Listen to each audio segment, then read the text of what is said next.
तो पार्वती जी कहने लगी, प्रभु अगर इतना प्रेम है तो हमको वो अमर कथा क्यों नहीं सुनाई? हम भी अमर हो जाते, हमें जन्म देना नहीं पड़ता बार बार।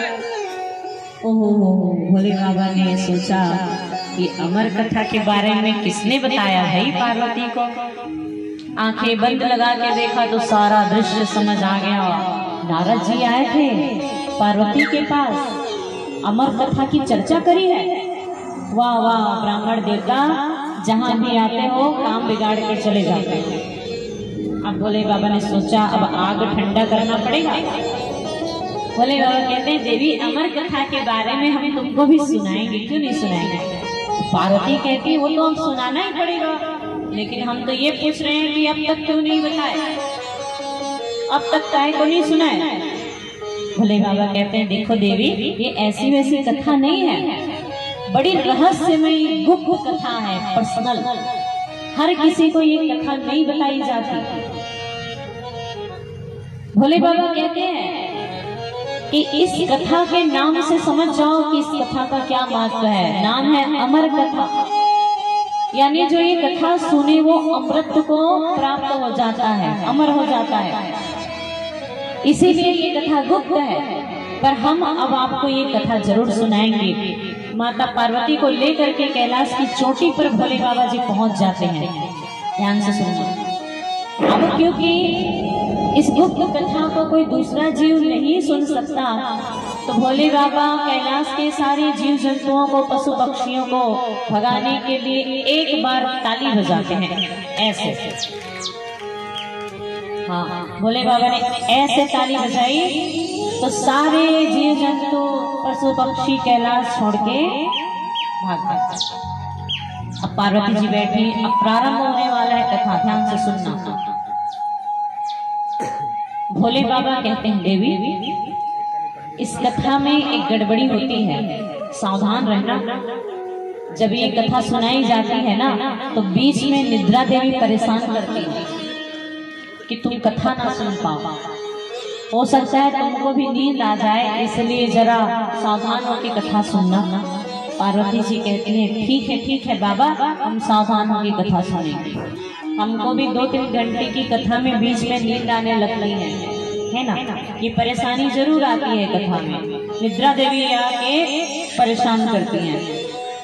इसलिए कहते हैं कम खा के आया करो, ज्यादा खाने से नींद आती है। तो आंखों में कंट्रोल करना जरूरी है, पाप प्रवेश करते हैं आंखों से। भोले बाबा ने कथा आज प्रारंभ करी है।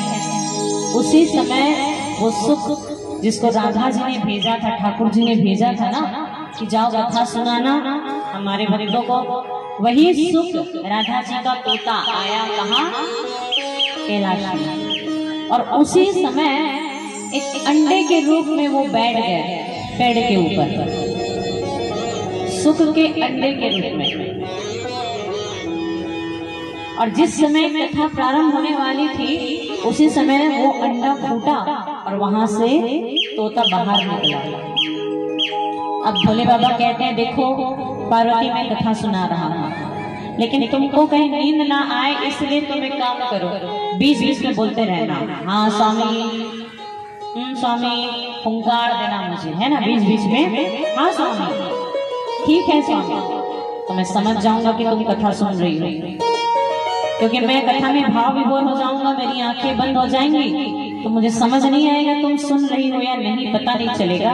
इसलिए तुम आवाज करना, हाँ स्वामी, हूँ स्वामी, तो मैं समझ जाऊंगा। पार्वती जी बोली, ठीक है स्वामी। अब कथा सुनाना प्रारंभ करते हैं भोले बाबा। कथा सुनाते सुनाते पार्वती जी सुन रही हैं, हाँ स्वामी, स्वामी, बहुत अच्छा स्वामी। अब देखो ऊपर में एक और कथा सुन रहा है, कौन?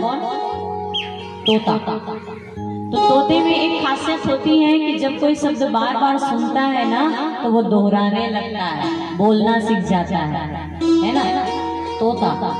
तो वो तोता सुन सुन के वो भी बोलने लग गया। क्या बोलने लग गया? हाँ स्वामी, स्वामी, ठीक है स्वामी। पार्वती जी को कथा सुनते सुनते सुनते सुनते नींद आ रही। अब पार्वती जी थोड़ी देर के लिए निद्रा में चली गई। अब उन्होंने तो हाँ स्वामी हूँ स्वामी बंद कर दिया। अब तोता बोल रहा है हाँ स्वामी, स्वामी ठीक है स्वामी। अब भोले बाबा को लग रहा है कि पार्वती सुन रही है, वो तो आंखें बंद करके सुना रहे हैं। बीच में संयोगवश भोले बाबा ने आंखों को ऐसे खोला तो देखा पार्वती जी सो रही है। तो भोले बाबा ने पार्वती जी को उठाया, अरे देवी सुन रही हो ना? पार्वती जी कहती है अरे अरे अरे प्रभु मुझे तो निद्रा आ गई थी।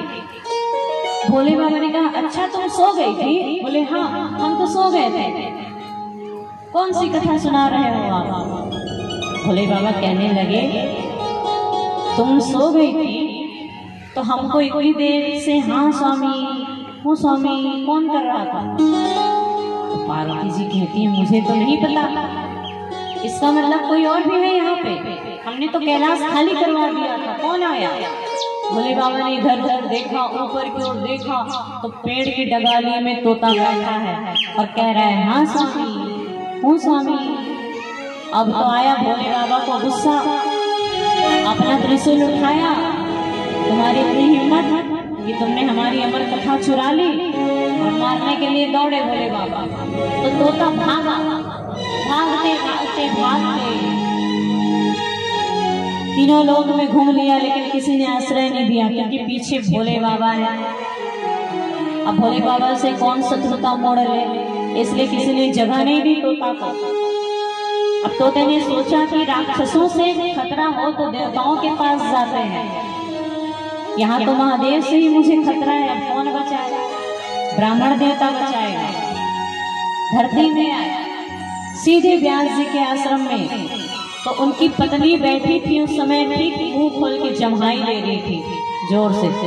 तो जम्हाई ले रही थी, मुंह खोला तो तोता आया और डर के मारे वो माता जी के मुंह के अंदर घुस गया, मुंह के अंदर से घुस करके पेट में चला गया।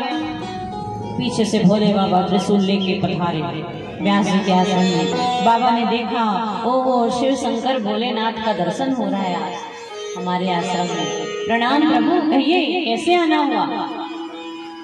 इतने दिनों बाद दर्शन मिला है लेकिन बड़े क्रोधित नजर आ रहे हैं, क्या बात है? भोले बाबा ने कहा अभी अभी एक चोर आया है यहाँ पे, हमारे कैलाश से चोरी करके भागा है।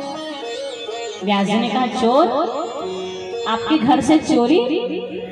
लेकिन आपके घर में रहता क्या है? सोना चांदी रुपया पैसा तो कैलाश में नहीं मिलता। क्या मिलेगा भोले बाबा के पास? बेल पत्र मिलेगा, भांग मिलेगा, धतूरा मिलेगा। तो व्यास जी ने कहा कौन सी वस्तु चुरा ली प्रभु? भोले बाबा कहते हैं हमारी अमर कथा चुरा ली। हम कथा सुना रहे थे पार्वती को, उसने चोरी से कथा सुन ली।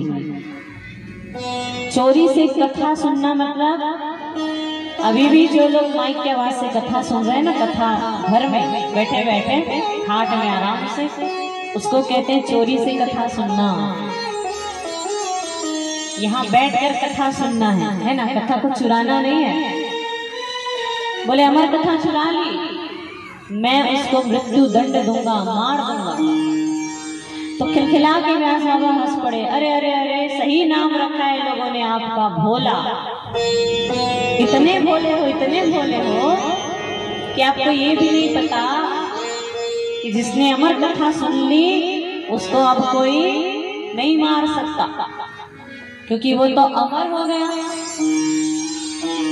और मान लिया जाए कि आप महाकाल है, महाकाल किसी को भी मार सकता है, काल का भी शत्रु है। लेकिन प्रभु यदि आपने उस तोते को मार दिया तो आपकी अमर कथा झूठी हो जाएगी, फिर कोई महत्व नहीं रहेगा कथा का।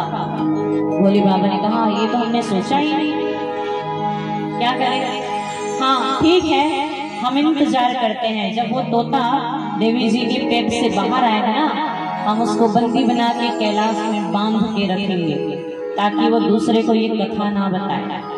ध्यान से सुन।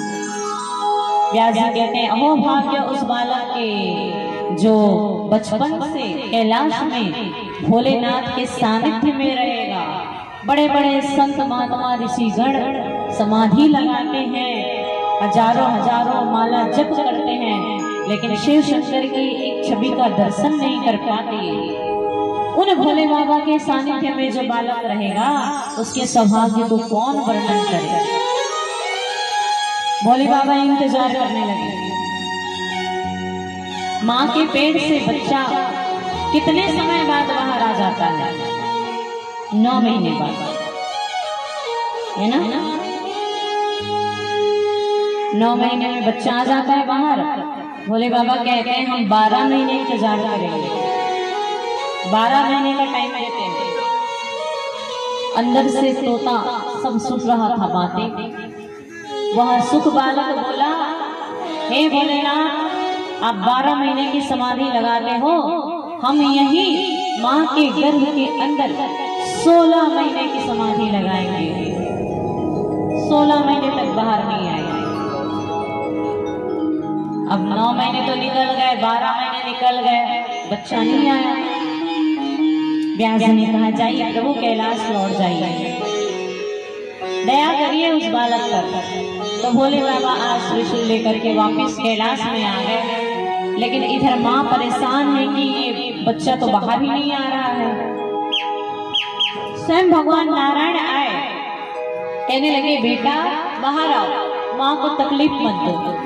देखो जरा मेरी दुनिया कैसी बनी है, जरा देखो हमने ये दुनिया कैसे बनाई है, कितनी खूबसूरत बनाई है, बाहर निकलो।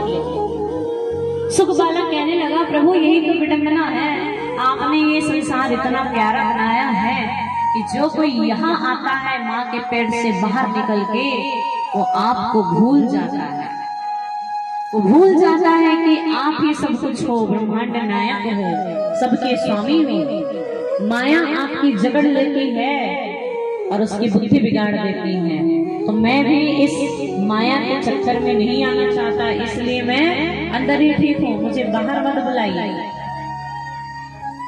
भगवान नारायण ने कहा, जो भी गर्भ में जाता है उसको बाहर तो आना ही पड़ता है, तुमको भी आना पड़ेगा। सुख बालक कहने लगा, प्रभु ठीक है, एक शर्त में आऊंगा। बोले क्या? अपनी माया को कह दो कि परेशान ना करे मुझे, तो मैं बाहर आऊंगा। भगवान बोले, संसार में माया नहीं रुक सकती। तोता बोला, फिर मैं बाहर नहीं आ सकता। अब भगवान ने देखा बड़ा जिद्दी बालक है, इसके लिए कुछ करना पड़ेगा। बोले ठीक है चलो, वैसे तो मेरी माया नहीं रुक सकती, लेकिन तुम्हारे ऊपर हम कृपा करते हैं। जब तुम माँ के पेट से बाहर आओगे तो हमारी माया तुम्हें परेशान नहीं करेगी। प्रेम से कहेंगे राधे। कुछ समय के लिए भगवान ने माया को विराम दे दिया। बोले तुम निकलने की तैयारी करो। और आज श्री सुख जी महाराज माँ के गर्भ से बाहर निकल करके आए हैं। बोलिए सुखदेव जी महाराज की, बोलिए सुखदेव जी महाराज की, बोलिए सुखदेव जी महाराज की।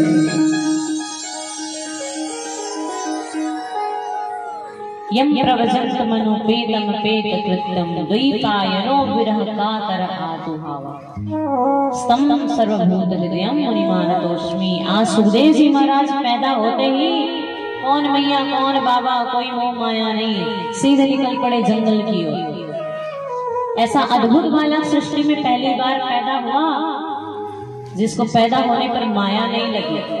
ऐसा न कभी आज तक सृष्टि में हुआ है, ना आगे कभी होगा। इसलिए परमहंस हैं श्री सुखदेव जी महाराज, 7 ही दिनों में परीक्षित को मोक्ष प्रदान करा दिया। बोलिए सुखदेव जी महाराज की। तो आज वही सुखदेव जी कृष्ण की कथा सुनाने के लिए धरती में पधारे हैं।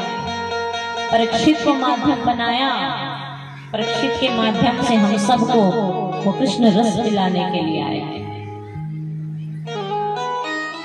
तो सुखदेव जी की गुरु हैं राधा रानी जी। कहते हैं बिना गुरु के भगवान नहीं मिलते। राधा जी सुखदेव जी की गुरु हैं। जब सुखदेव जी कृष्ण कृष्ण नाम, राधा राधा नाम रटते थे तो राधा जी अपने सुख को कहा करती थी कि बेटा कृष्णम वद कृष्णम वद राधेति मां वद। कृष्ण बोल राधा मत बोल। तो सुखदेव जी तब से कृष्ण कृष्ण नाम जप करने लगे। तो इसलिए राधा जी क्या हो गई, गुरु हो गई। कृष्ण कृष्ण नाम जप करने के कारण साक्षात ब्रह्मांड नायक श्री कृष्णचंद्र भगवान जी का उनको दर्शन प्राप्त हुआ। पहली बार नाम सुन रही है, अमर कथा क्या है? नारद जी कह रहे हैं आपसे प्रेम करते तो जरूर बताया होगा।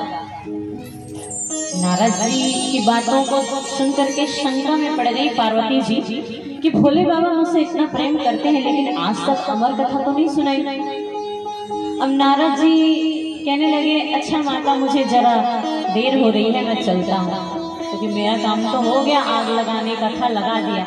नारद जी विदा दिया और चल पड़े। अब तो पार्वती जी बार बार चिंतन कर रही है, कौन सी कथा है, अमर कथा, मुझे क्यों नहीं बताई? इतनी इम्पोर्टेंट पर्सनल चीज मुझसे क्यों छिपाई? रसोई में जाके खाना बना रही हैं लेकिन क्रोधित है आज माता पार्वती। आने दो भोले बाबा को, मैं बताऊंगी आज। बेचारे भोले वाले प्रभु शंभु शिवनाथ आए घूम फिर करके, द्वार पर देखा। पहले दिन तो आरती होती थी, पूजन होता था, स्वागत होता था, लेकिन आज पार्वती जी स्वागत करने नहीं आई, कोई नहीं आया। भोले बाबा कुछ देर तक इंतजार करे कि पार्वती आएगी लेकिन नहीं आए, तो खुद ही अंदर गए। देखा पार्वती नजर नहीं आ रही है, तो देखा बड़े मुंह भुला करके बैठी हुई थी पार्वती। भोले बाबा ने सोचा लगता है आज कुछ समस्या है, खुद ही वार्तालाप करके पूछ लेता हूँ। और पूछा देवी क्या बात है, आज तुम कुछ उदास सी लग रही हो, क्या हुआ? तो पार्वती जी झल्ला के बोलती मुझे क्या होगा, जैसे पहले रहती हूँ वैसे ही, सब बढ़िया है, सब ठीक है। भोले बाबा ने देखा कि लहर समझ गए भोले बाबा की कुछ गड़बड़ है, आज बातों में वो प्रेम नजर नहीं आ रहा है। तो बहाने से पूछे गणेश कार्तिक कहाँ है, कोई नजर नहीं आ रहा है। पार्वती जी कहती है अरे होंगे कहीं खेल रहे होंगे, मुझे क्या पता। भोले बाबा ने देखा बड़ी बड़ी भीड़ नजर आ रही है। भोले बाबा कहते हैं देवी बहुत थक गया हूँ, जरा वो भांग बना देती क्या? ये भांग का नाम सुन करके पार्वती जी और क्रोधित हो गई, ऐसा लग रहा है जले में किसी ने नमक छिड़क दिया। पार्वती जी कहती है हाँ आपके लिए भांग बनाओ, गणेश के लिए लड्डू बनाओ, कार्तिक